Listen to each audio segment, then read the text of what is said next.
Mukhang walang energy. Busog pa. Sige, mamaya dapat may energy na.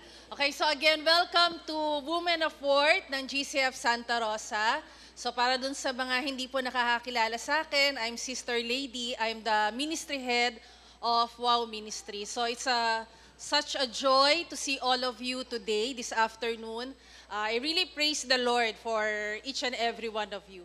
So sabi nga nila, Sis Eunice and Sis Lisa, ang dami natin ngayon. So, kanina nagpapadagdag na ako ng chairs kay Lolo Way. So, una sabi ko, sige po mga 50 lang. Pero si Lord talaga, hindi natin talaga matatawaran yung kanyang gawain for His glory, for His kingdom. So, thank you po sa lahat for your time, yung mga nag-share po ng food, maraming salamat po. Now, let's go on sa ating talk. So actually, for most of you, kilala nyo naman talaga yung ating speaker today. So, sige, a little background. Ano ba? So, as we all know, she graduated sa nursing. So, siya po ay registered nurse. Right now, ang current work niya po ay nursing education specialist at Reed Elsevier. And she's also a faculty researcher and nursing professor at Perpetual Binyan. But aside from that, sa kanyang mga professional capability or achievements, we all know her as our pastor wife, di ba? And nung last po siya nag-speak, sige ha, may prize ako. Walang quiet muna. Kailan siya huling nag-speak at ano yung topic niya? Sino nakakatanda? May prize to. Sige, ano na lang, kailan huling nag-speak?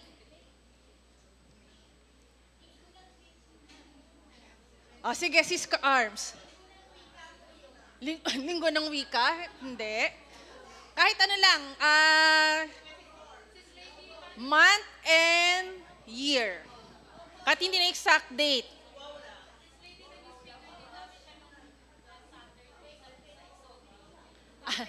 Hindi, last speaker sa WOW. Sorry, last speaker sa WOW. Walang nakakatanda. May 2025? Ay, nako, may hina ang memory nila. Buti pa ako si Cheno, di ba, tanda ko kagad kung ano yung November 2023. Yes, November 2023, Thanksgiving Fellowship po natin yon. Naka-Filipiniana po tayo. Topic po, Biblical Submission. Kaya siguro kinalimutan nyo, no? Kasi Biblical Submission, yung topic. Ayan. Actually, nung last siya nag-speak, very different na yung life niya. Nung last siya nag-speak. So, though nung time na yon, hindi niya alam, she's pregnant. Di ba? Tama si Che. Pero, tama January. Yan, January pala niya nalaman. So actually, nung nag-speak na siya sa atin, hindi niya alam may gift na si Lord sa kanya. And that's yung kanilang only son na si Sak. Ayan. So, ayun. So, without further ado, let's welcome Sis Cherry Ann Garcia Durante. Hey, thank you so much po, Sis Lady. Ayan. Ay, siya na ba? Ayan. Parang, baka po masyado kayo nakatingala sa... Ayan, so, hello po, and good afternoon to everyone. So, I'm praising the Lord dahil ang dami natin ngayon. Ayan, so, talagang nakakatawa naman ang ating mga wow. Ayan, so, and I can see that many of parang yung mga may mga new faces, no? Kanina, welcome natin. So, we're praising the Lord for your lives po. Thank you for attending our wow.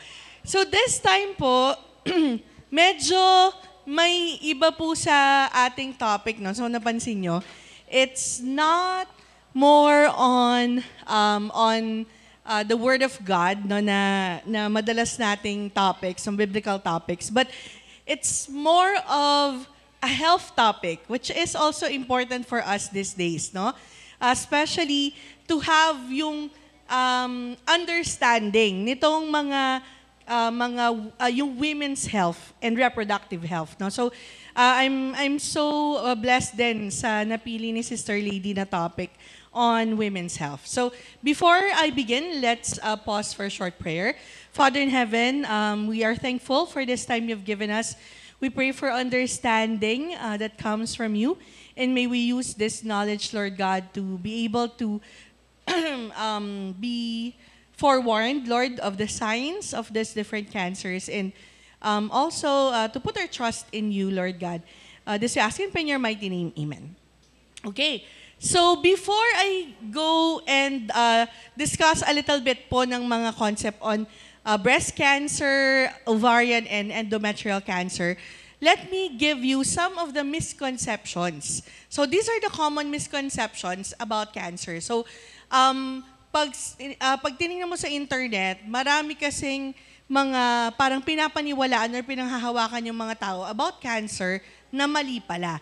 So let's first look at them and then tingnan natin ano ba yung fact. Okay, so ano yung totoo. Yan. So the first misconception is that cancer is always a death sentence. Na pagka sinabihan ka na may cancer or may cancer ka, na mamamatay na ako. So that's not the truth po. So it's a misconception. Although cancer can lead to death, pero hindi po lahat ay namamatay, especially if we detect it early. So the key po is early detection.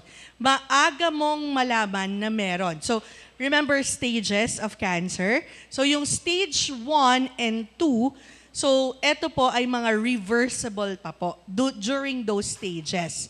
The only problem is that some of the manifestations or signs and symptoms na ikaw ay may stage 1, stage 2 cancer can be, parang na-overlook natin yung mga simptomas. For example, meron po kami sa medical field na tinatawag na warning signs of cancer.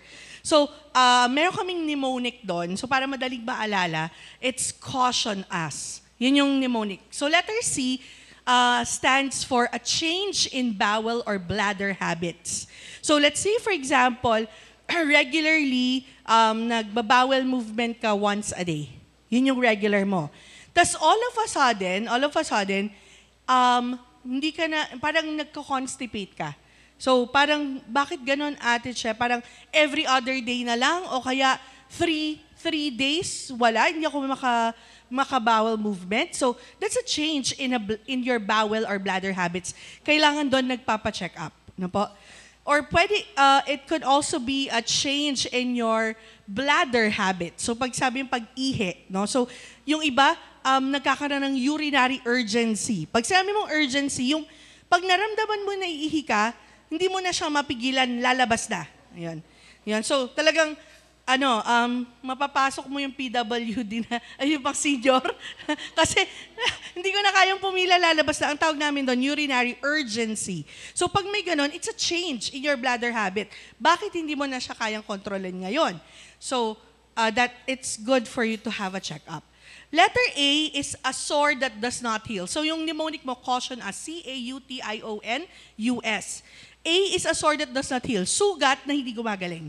So pag meron po kayong sugat, usually give it a week. Dapat magaling na siya. Pero ang sugat, more than 1 week na, you have to go and have it checked. Kasi it's considered as a sore that does not heal. Okay. Letter U, unusual bleeding or discharge. Pag halimbawa po, especially if you're menopause, tas dinudugo ka, or if you are, may menstruation tayo, di ba? Tapos in between menstruation, may bleeding ka, you have to go and see your doctor.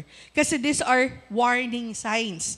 Unusual bleeding or discharge. Letter T is thickening or lumps. So pag may nakapa ka na parang may part na makapal, o kaya naman may lump, okay, may bukol, kahit hindi ba sakit, you have to go and have it checked. Letter I stands for indigestion, hindi matunawan o kaya hindi makalunok. These are signs po na kailangan mong magpa-check kasi this could be a warning sign of cancer. Pwedeng stomach cancer kasi isang klase ng stomach cancer po is hindi ka nagpo-produce ng hydrochloric acid. Yun yung patunaw. So pag kumain ka ng sitaw, paglabas, sitaw pa rin. So, this could be a warning sign, hindi ka natutunawan, right? So, kailangan nating magpa-check up, no? So, that's indigestion. O is an obvious change in wart or mole. Ano ibig sabihin nun? Obvious change in wart or mole, ibig sabihin po, pag meron kayong nunal na nagbago ng size, lumalaki, nagbago ng texture, nagbago ng color, okay? Nagkaroon ng hair, tas nag-grow yung hair. It's better to go to your derma, papatanggal niya yan. Kasi we call that as your atypical nevi. Ibig sabihin, hindi siya normal na nunal, no? So kailangan patanggal. So that's your obvious change in wart or mole. Letter N is a nagging cough. Pag yung ubo mo hindi gumagaling. Okay? Nagging cough. Ubo na hindi gumagaling. Ano ibig sabihin? Ang ubo po usually maximum 2 weeks. Pag more than 2 weeks, you have to go to your doctor kasi bakit hindi gumagaling? Okay? So, nagging cough or hoarseness. Hoarseness is pamamalat na hindi na bumalik. No? Lagi kang paos. Okay? So, you have to go and have it checked. Kasi baka may mga growth sa throat, okay? Sa tonsils, so you have to have it checked. Larynx, yon, voice box yon, so kailangan i-check. Caution us, letter U is unexpected anemia. Pag ikaw po ay laging anemic, no? Kasi po, ang inyong cancer cells, they get a hold of your blood. Kinukuha niya yung blood supply para lumaki siya. So, kaya po kayo ay nagiging anemic kapag po kayo ay merong growth sa katawan. So, it's unexplained anemia. And letter S, last po, sudden unexplained weight loss. Bigla kang pumayat, hindi ka naman nagpapapayat. Basta-basta na lang, tas mabilis na pagpayat. So these are signs kasi po ang cancer cells, they get your nutrition, no? Your nutrients, kumukuha siya ng nutrients. So ikaw, yung cells mo pumapayat, tas yung cancer mo lumalaki. Okay? So these are warning signs. So pag nakita mo yung ilan sa mga signs na yun sa'yo, you have to go and have it checked para magkaroon ka ng early detection, no? Para po ma-reverse yung cancer. Okay? So next is biopsy. Ito po yung misconception. Akala nila, pag biopsy or synergery, lalong kakalat.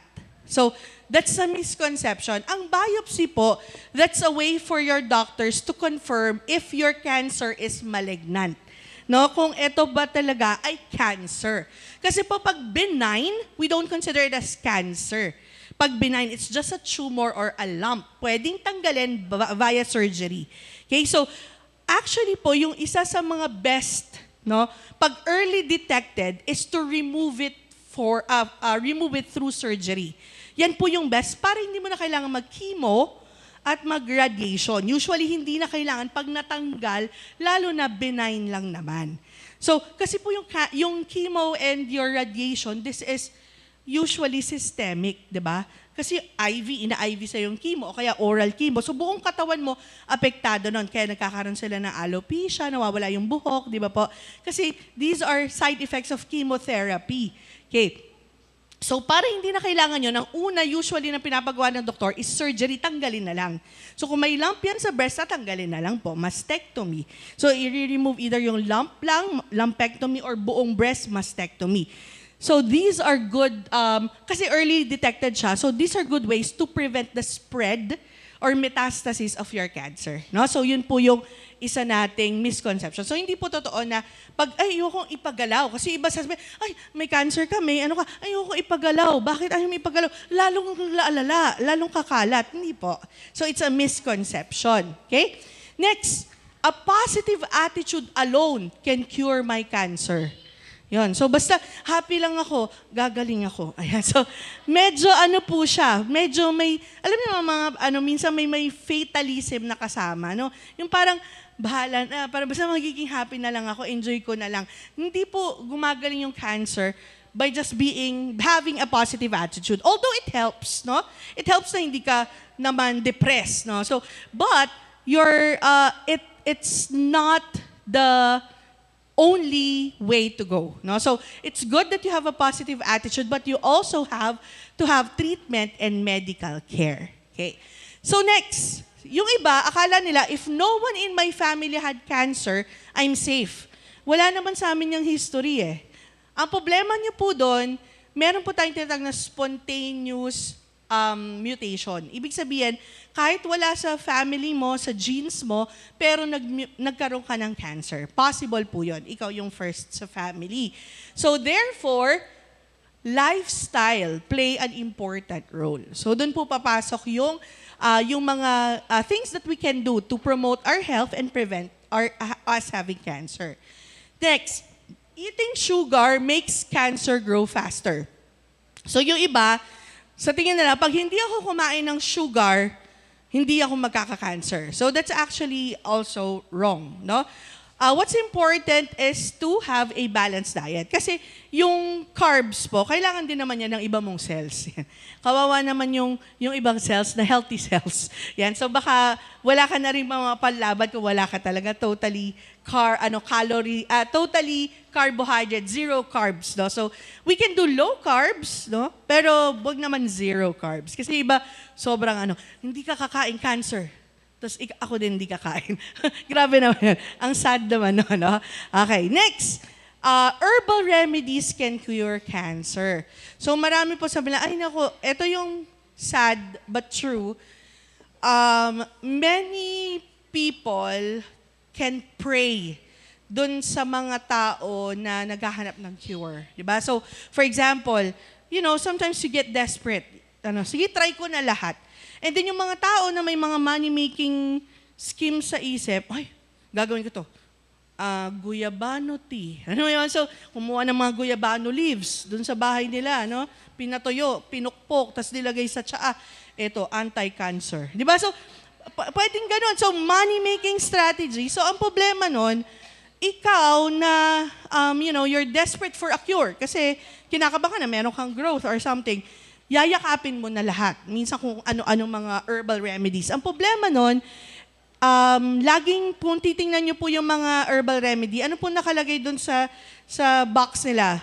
No approved therapeutic claim. Alam nyo kung bakit? Kasi wala silang napatunayan na dahil dun sa gamot na yon ay gumaling sa cancer. So that's the problem. That's why it's there. It's a label required by FDA for supplements kasi hindi siya nag-undergo ng clinical trials to prove na, eto, dahil ginamot ka nito, eto ang paggaling mo. Etong percentage ng paggaling. So ganun po siya. That's the reason why you should not, okay, eto na lang ako, hindi na ako mag-chemo, radiation, or surgery. So, ayun. So these are the different misconceptions and facts. Now we go to yung tatlo, no? So yung tatlong binigay sa aking topic. So first po, don't worry, very simple lang po yung ating explanation. The first one is all about breast cancer.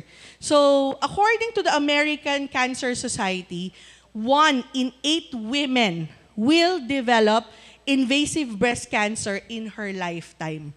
So imagine the stats. Sobrang common ng breast cancer. 1 in 8 women. So, ibig sabihin po, kung 8 kayo magkakaibigan, isa sa GG nyo, parang gano'n na parang, wag naman. Pero gano'n yung stats. So, it means that we have to be forewarned. Dapat tayo, aware, no? Hindi tayo, dapat alam natin na ganito pala siya,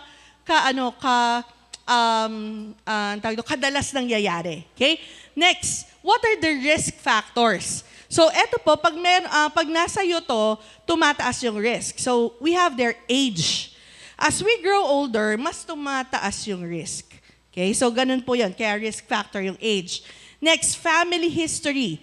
Kung meron po kayo sa family na nagkaroon ng kahit anong form ng cancer, meron kayong, mas tumataas yung risk nyo magkaroon. Now, this is the study in 2023, medyo late na.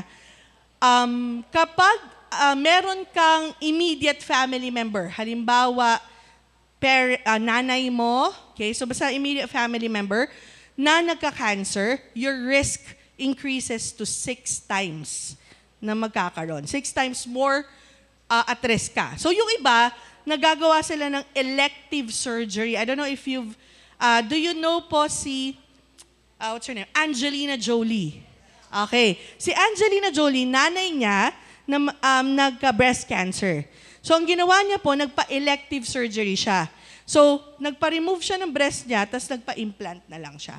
Si Angelina Jolie. So, kasi ang reason niya doon, ayaw niya magka-breast cancer kasi ang taas ng risk niya. And dahil may pera siya, so, ginawa na lang niya. In-advise siya, mastectomy na lang, tapos, yan, implants. So, next po is, another risk factor is obesity.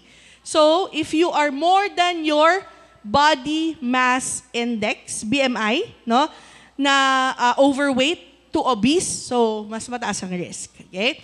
Next, alcohol use. Ayan. Alcohol use. Wala po dito, pero isa rin siya, nulliparity. Pag di ka po nagkaanak. So, pag di ka nagkaanak, mas mataas ang risk mo for breast cancer. Now, breast cancer can also happen in men, ha? Baka po iba akala nyo, ay, babae lang ba to? Hindi. Pwedeng lalaki magka-breast CA, no? So, kapag di ka nagkaanak, again, mas mataas ang risk mo na magkaroon ng breast cancer. Okay? So, kasama po yon. So, next po, what are the warning? Kaya po pala before, at saka pag maaga kang nagkaroon, early menarche, maagang nagkaroon ng mens, usually ang age na nagkakaroon ng mens is 9 to 12 years old. Pag nagkaroon ka ng menstruation earlier, 8, 9, yung mga edge na yon, 7, so mas malaki yung chance mo magkaroon ng breast cancer. So yun po yung risk factors. So what are the warning signs? Paano mo malalaman na posibleng meron? May nakapang bukol, lump in the breast. Okay? Nipple discharge. Pag wala ka namang, hindi ka nagbe-breastfeed, no? Pero pag chinek mo yung nipples, may lumalabas pong discharge, this could be a sign. Okay? Na meron. It's a warning sign. Next is skin changes. Na iba po yung texture ng skin. Halimbawa, alam niyo po yung balat ng sangkis or orange. Pag ganun po yung balat ng inyong breast, no? That is a sign that there's changes in your skin. So you have to have that check. Okay? So next po is, what do we have there? Pain. Usually, painless ang lumps. Ang lumps po painless. Pero pag umabot na yan sa pain, it probably means tumaas na po yung stage. Okay? So medyo late na po yon. Dapat po before yung pain, nagpa-check up na po tayo. Okay? Now, what about prevention? So, we've mentioned obesity is a risk factor. So, maintaining a healthy weight and an active lifestyle is a good way to prevent it. Kaya mamaya, tama po ba, may Zumba kayo? Ayan, may Zumba tayo. Kasi healthy weight and active lifestyle. So, makakatulong po yan for prevention. And next is early detection. So, paano yon, Ate Che? Maganda na you perform, ito po yung screening test natin, what we call as your monthly breast self-examination. Do you know how to perform BSE, breast self-exam? Nakatry na po ba kayo nun? Marunong po ba? Okay, so sa mga hindi pa po marunong, I will teach you dito sa next slide natin. So we will perform breast self-examination. So, aside from your monthly BSE, we also do an annual clinical breast exam. Ano ibig sabihin nun? Taon-taon, you go to your doctor, kasama ng iyong physical check-up at saka ng iyong mga laboratory, may pinapa-examine po yung breast. Ang tawag doon, clinical breast exam, para ma-check niya kung may lumps. Siyempre, although you do it, pero siyempre iba pa rin pag yung doctor nag-examine. So, and then, of course, we have what we call a mammogram. Question, how many of you po ang nakapagpa-mammogram na? Okay, so a few. Okay, thank you po. Here's the clincher. Dapat po, pagtungtong nyo ng 40 years old, nagmamammogram na kayo annual. Okay? 40 and above dito, mammogram na po yan dapat. Okay. Kapag may risk ng cancer, as early as 35, dapat meron ka ng initial na mammogram. Okay? So, yung hindi pa nakapagpa-mammogram ever, maybe it's about time, no? Na magpa-mammogram para meron kang tinatawag na baseline. So meron kang comparative at ma-detect siya early kahit wala kang simptomas na nakikita. Okay, so that's for mammogram at age 40. Now, as I've mentioned, I'm gonna teach you how to do breast self-exam. So we will do it. First, let me teach you, kailan po ako, Ate Che, magbe-breast exam. So because it's monthly, di ba po meron yung mga hindi pa po menopause, meron kayong monthly menstruation. So you do it 5 days or 1 week after menstruation. Ma'am, bakit hindi pwedeng before? Kasi ang pag before mens, masakit ang breast. Tama? Masakit po. So, tas saka mo siya i-exam, so parang masakit. So, we don't do it before, we do it after. So, a week after or 5 days after, you can perform your breast self-exam. That's when you have your monthly period. Pero paano kung menopause na ako, Ate Che, or irregular ako? So, you have to set a date with your breast. Yan. So, syempre, magde-date kayo. Ano yun? Okay, sige. Every auno. Gusto mo, quincenas para sweldo. Date. So, basta yung date na maaalala nyo po, right? You have to remember it. So, sige, quince. Sweldo. Ay, may date ako. So, breast exam. Monthly kasi siya dapat. So, that's when you do it. Why should you do it? As we've mentioned, kailangan siya for early detection ng mga lumps. Okay, or any discharge or change. And then, how should I do it? So, we will perform, so ngayon po, I'm gonna teach you how to perform it. So, you can do it either standing up. So, yung iba, usually, habang sila ay naliligo, they do the breast exam.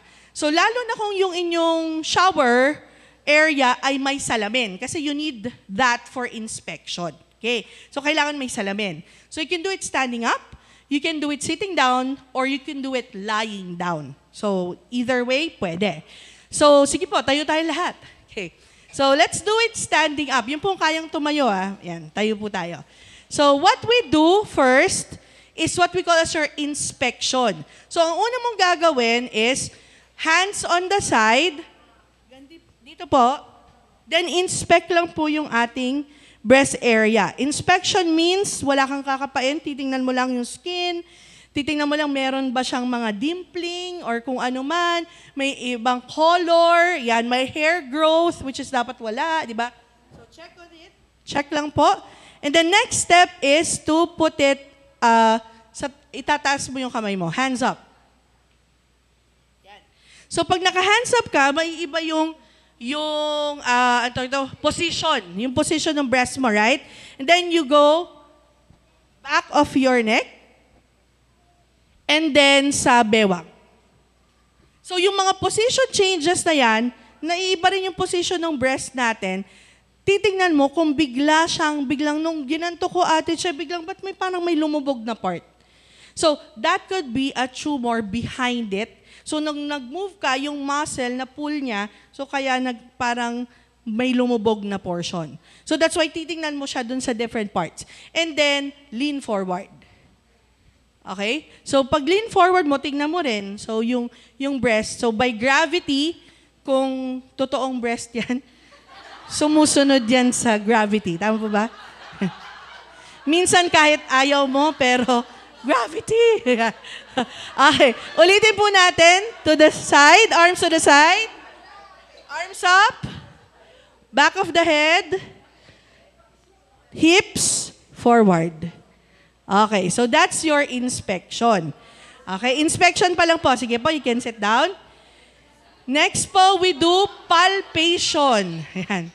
Okay. Inspection pa lang po yun, Next, we do palpation. Now, for palpation, obviously, if you're examining the left breast, you're using your right finger pads para pag ganun po.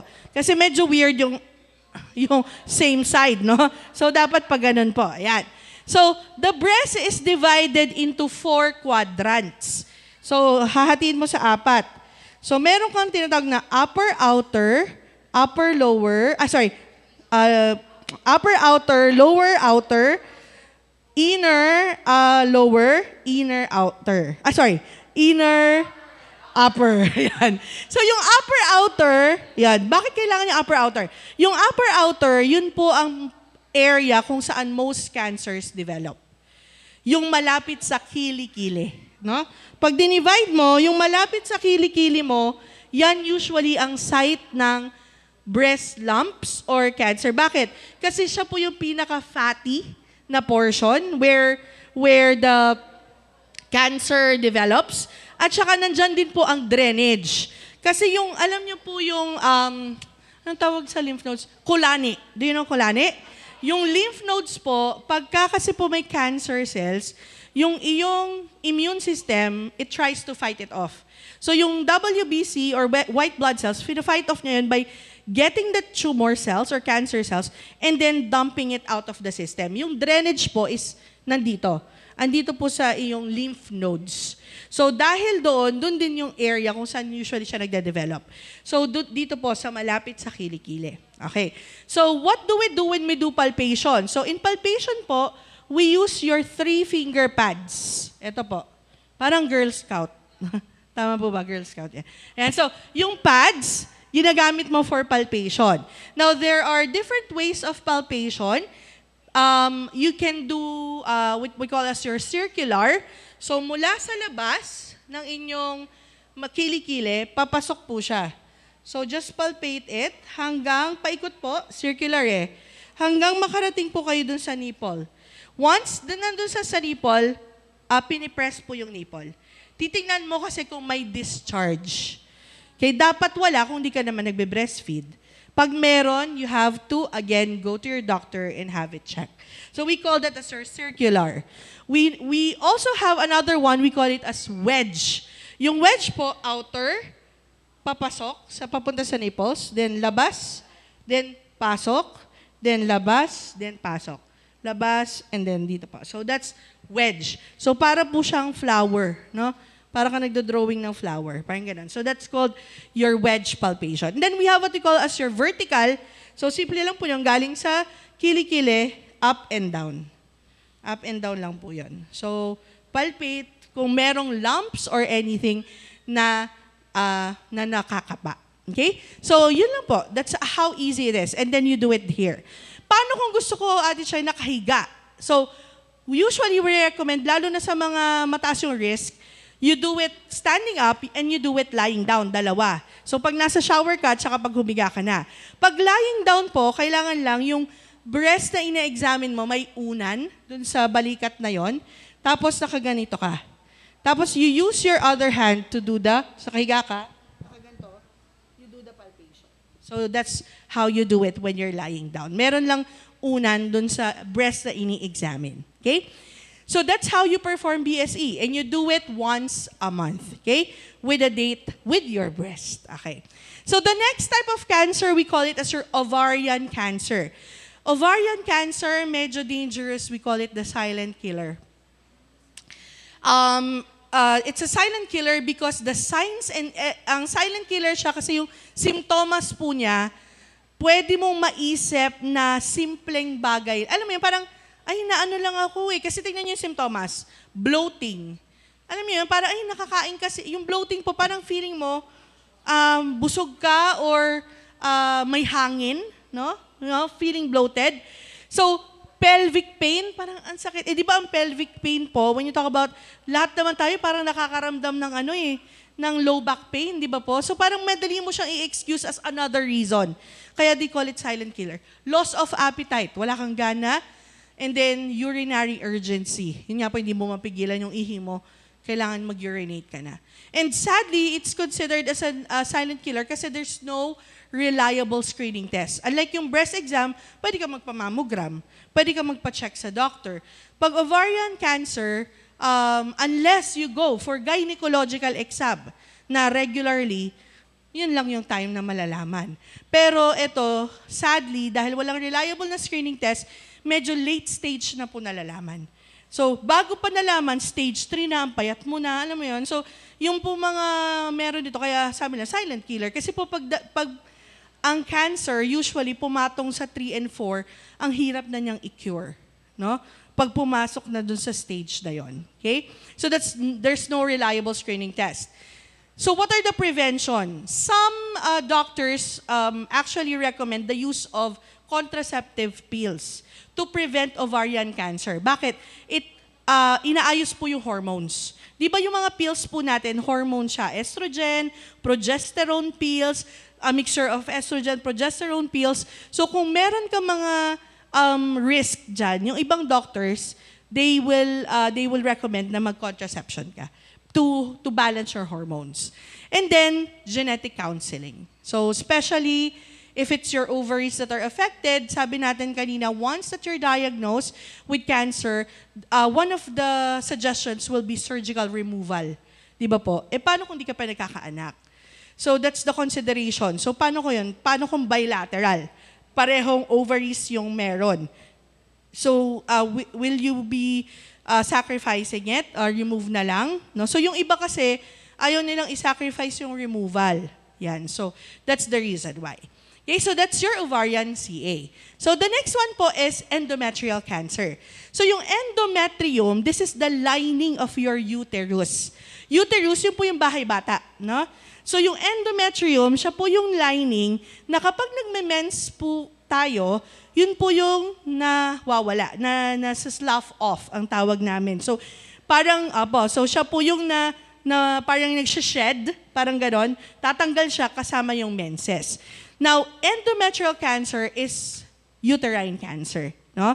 So again, we've mentioned earlier, kapag meron kang bleeding na in between menses, halimbawa, may menstruation ka ngayon, yung next menstruation next month pa, after halimbawa 30 days. Pero, kalagitnaan pa lang na dinudugo ka na, no? Or hindi tumitigil yung menses mo. These are signs that you have to go to your doctor. Kasi pwede siyang sign ng iyong endometrial cancer. Pelvic pain, ayan na naman. No? So sabi natin, ang daming mga posibleng sign ng lower back pain. Paano kung posture lang pala, di ba? So that's the reason why yung iba, hindi nila pinapansin.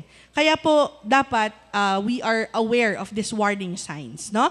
And then, what about risk factors? Ayan, pasok na naman po, obesity. Okay? So kailangan talaga natin yung Zumba later. No? Diabetes, sugar needs to be controlled as well. Age, as you grow older, mas lumalaki yung chance. Hormone imbalance, ayan na naman. And then you have your nulliparity, nabanggit ko kanina, yung hindi ka po nagkaanak, increases your chance of uterine cancer.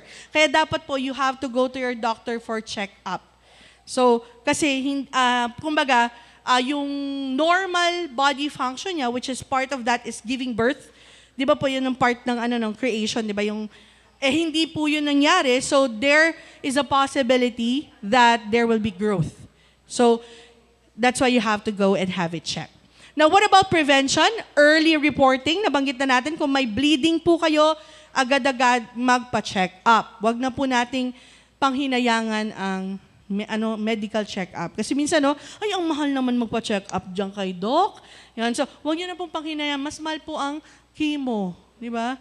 Tapos,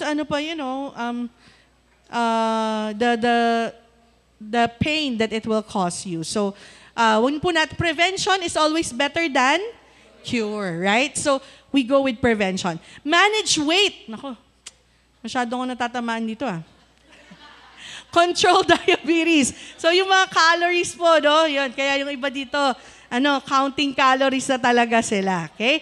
So remember po, pag diabetes, hindi lang po yun yung mismong sweets, Yan, kasama po lahat ng mga carbs natin, including rice. Yan. So yung mga nag-a-only rice dyan, okay. Medyo, caution. Caution. So that's endometrial CA. Now, aside from that po, meron ding isang common cancer, that's your cervical CA, no? So, ang difference lang po niya, sa uterus pa rin, pero meron ba to? Ay, hindi pala kita. Pero dito po siya sa bukana ng iyong uterus. Yan po yung cervix. So, ayan, dito po. So, that can also happen. Now, the problem with the good thing rather, with cervical cancer is there's already a preventive vaccine. Okay? So yung hindi pa po nagpapa-vaccine against cervical cancer, ask your OB-GYN about it. Prevention din po yun. Ang sad po kasi sa cervical cancer, pwede po associated po siya with a viral infection. Have you heard of your human papilloma virus? HPV? So kung narinig nyo na po yun, natatransmit po yun sexually. No? So HPV. Okay? So, the problem is when you have that virus, mas malaki yung chance mong magkaroon ng cervical cancer. So it's better to have your vaccination. Cervical vaccine, a cervical cancer vaccine. Usually may Gardasil, may mga strains po yan. Medyo pricey po ang cervical vaccine, pero magtingin po kayo, mag-ask po kayo sa inyong rural health unit kasi minsan may mga projects sila na makukuha mo for free. No? So, or parang subsidized. So, please have that check. Now, when talking about this topic, no, medyo heavy siya, especially if you have people around you who had it. 3 of my aunts po had breast cancer. One of them died kasi nag-metastasize siya sa lungs. Kahit po napatanggal na niya. Actually po, naalala ko yung last time nag-testimony siya, wala po siyang buhok noon kasi nagkikimo siya. Sabi niya sa amin, natatakot daw siyang mamatay. Hindi dahil takot siya sa death, kundi baka daw pagalitan siya ni Lord. Kasi sabihin daw sa kanya ni Lord, nung kinreate kita, kompleto ka. Ngayon, pagbalik mo, wala ka ng laman. Kasi tinanggal po lahat eh. Lahat, tinanggal ang gallbladder niya, appendix, tinanggal po lahat. Pag tinanggal po lahat to, ang operation na yun, we call it Tabiso. Total abdominal hysterectomy with bilateral salpingo-oophorectomy. Ang ibig sabihin po nun, tatanggalin ang uterus, o fallopian tube, ovaries. So, kita nyo, wala na pong natira. Kaya sabihin daw sa kanya ni Lord, nasa na yung mga kinreate ko sa'yo? Parang spare parts ka na lang. So, yun po yung nagjo-joke siya sa amin. Pero she died kasi po yung kahit po natanggal, may nag-metastasize na po sa lungs. Yun po, hindi na nila matanggal kasi inoperable na po. So, but she was, before she died, yun po, nagjo-joke pa siya sa amin about, meeting God and, resting. Excited daw siya sa kanyang, glorified body kasi mababalik na yung mga nawala. So, ayan. So, that's her attitude. Now, if it's part of, it's part of your genes, and you have people who are experiencing cancer. So maybe there's a question in your mind, where is God in all of this? But just like any suffering that we experience in this life, we know that God is still sovereign. He's still in control. He says, the psalmist says in Psalm 30 verse 2, "O Lord my God, I cried to you for help, and you have healed me." And sometimes that healing may not be physical healing, but it may be the comfort that we need during the times of our suffering. The Bible says, "Many are the afflictions of the righteous, but the Lord delivers him out of them all." He's with you. In Psalm 23, we have there a portion of that verse, God being a good shepherd. "Though I walk through the valley of the shadow of death, I will fear no evil, for thou art with me." He's with you every step of the way. The Lord is saying, "Cast your burden on the Lord, and He shall sustain you. He shall never suffer the righteous to be moved." Because everything that we go through in this life, every suffering, we know that the Lord never leaves us. We can always pray to Him. During that time, the last time that I met with my aunt, yung kanyang cancer, sabi niya, "Cherry, can you pray that nakunin ako ni Lord?" Kasi sabi niya, malalaki na mga anak ko, and Tapos siya po yung aunt ko na, alam niyo yung pag tumawa siya, yung malayo ka pa, alam mo siya yun. Kasi yung tao, ang saya-saya niya. Ayan. Naalala ko po before yung matatanda, nag-joke siya sa amin, that pala nakinig ako kay Inang. Sabi niya kasi, huwag kang tumawa na malakas, magkaka-cancer ka. Kasi may matatanda daw dati, pagka daw, sabi sa akin, huh? Papalungkot eh. Grabe naman si Lord. Pag malakas tumawa, pinapalungkot. Gano'n. Hindi po. But she told me that she wants to rest in God's presence. And she was so at peace. And sa akin, naisip ko, parang, paano niya kinary yun ng gano'n? Although I know that there are ups and downs. Pero even during her last days, we can still hear her laugh. No? Kahit alam niyo yung laugh na walang tunog. No? Para siyang nakamute. Kasi ang lakas yung tumawa dati, pero ngayon parang, yung tumatawa siya, pero, ayan. So, because her burden was light, because she is at peace that God is still in control. The call for us as Christians is to trust God even when it doesn't make sense. Even there are questions, minsan yung iba sinasabi, Lord, ba't ako? But trusting God there is a reason bakit ikaw. Maybe that testing will be turned into testimony of how powerful God is. Because in our weakness, God's strength is magnified. His glory, if that's what you want, it will be magnified. Cancer does not surprise God. Huwag niyo pong isipin na, naku, hindi ito kaya ni Lord. Of course, God can deal with it. He remains sovereign over life, over our health, and over our illness. Now, before I turn you over to someone who knows this topic personally and experienced God in her life, let me close us in prayer. Father in heaven, thank you for the knowledge that we had this afternoon. We pray, Father God, that as we consider reproductive health and prevention, may we be able to be used by you also, Father God, to comfort people who are experiencing cancer and lead them to you, Father. And Father, if we are suffering right now with any form of disease, may we see your your hand at work in our lives. And may we see miracles, Lord. May you touch us, Lord God, with your healing hand. And may we glorify you even in our suffering. We praise you, Father God, for this time. We honor you. This we ask and pray in your mighty name. Amen.